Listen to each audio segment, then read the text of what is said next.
क्या आपने कभी सोचा है कि वो देश जिसे लोग खूबसूरत समुद्र तटों, बौद्ध मंदिरों और शांति के लिए जानते हैं, वहां हर रात लाखों लोग सेक्स टूरिज्म के नाम पर आकर एक अजीब सी दुनिया में खो जाते हैं। आज हम आपको ले चलेंगे थाईलैंड की उन सड़कों पर जहां रोशनी बहुत होती है, मगर जिंदगी अंधेरे में डूबी होती है। ये कहानी है थाईलैंड के सेक्स टूरिज्म और रेड लाइट एरिया की, जो आपको अंदर से झकझोर देगी। थाईलैंड में सेक्स टूरिज्म कोई नई चीज नहीं है। 1960 के दशक में जब वियतनाम युद्ध चल रहा था, तब अमेरिकी सैनिक छुट्टियों में थाईलैंड आते थे। उनकी जरूरतों को पूरा करने के लिए धीरे धीरे ये इंडस्ट्री बढ़ने लगी।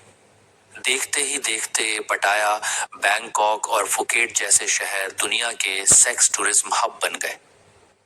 सरकार ने इस पर सीधा बैन तो नहीं लगाया, लेकिन इसे टूरिज्म इकोनॉमी का हिस्सा मानकर नजरअंदाज करने लगी।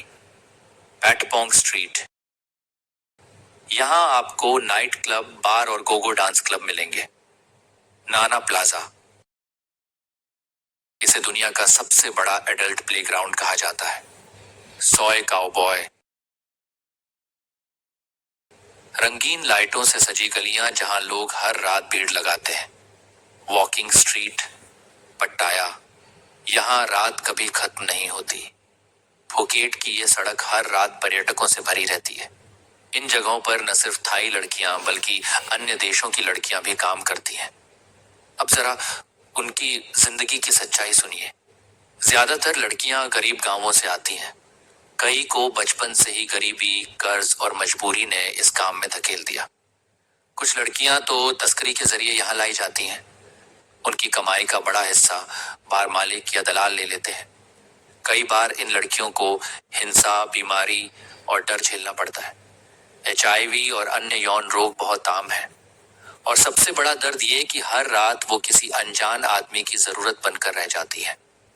सेक्स टूरिज्म थाईलैंड की अर्थव्यवस्था का बड़ा हिस्सा बन चुका है। अंदाजा है कि हर साल अरबों डॉलर इस इंडस्ट्री से आते हैं। होटल, टैक्सी, बार, क्लब और गाइड, सबका धंधा चलता है। मगर इसकी वजह से थाईलैंड की छवि खराब होती है। मानव तस्करी और महिलाओं का शोषण बढ़ता है।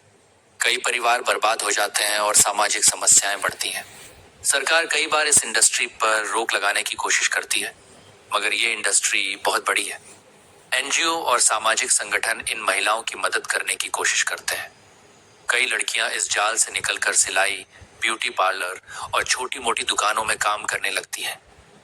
समाज में अब धीरे धीरे जागरूकता आ रही है कि सेक्स टूरिज्म पर लगाम लगाई जाए। अगली बार अगर आप थाईलैंड जाएं तो वहां की असली संस्कृति, मंदिर, बीच और नेचर को देखें, न कि इन अंधेरी गलियों को। इन महिलाओं को केवल एक वस्तु की तरह न देखें। अगर मौका मिले तो किसी NGO को डोनेट करें या उनकी मदद करें जो इस इंडस्ट्री से बाहर निकलना चाहती हैं। कहते हैं थाईलैंड लैंड ऑफ स्माइल्स है, लेकिन उन हजारों लड़कियों की मुस्कान के पीछे क्या दर्द छुपा है, ये वही जानती हैं। आज का ये वीडियो अगर आपको सोचने पर मजबूर कर दे, तो एक बार इस इंडस्ट्री की सच्चाई को दूसरों से भी शेयर कीजिए। कमेंट कर बताएं कि आप इस पर क्या सोचते हैं। और अगर ऐसी ही सच्ची कहानियों को जानना चाहते हैं तो चैनल को जरूर सब्सक्राइब करें।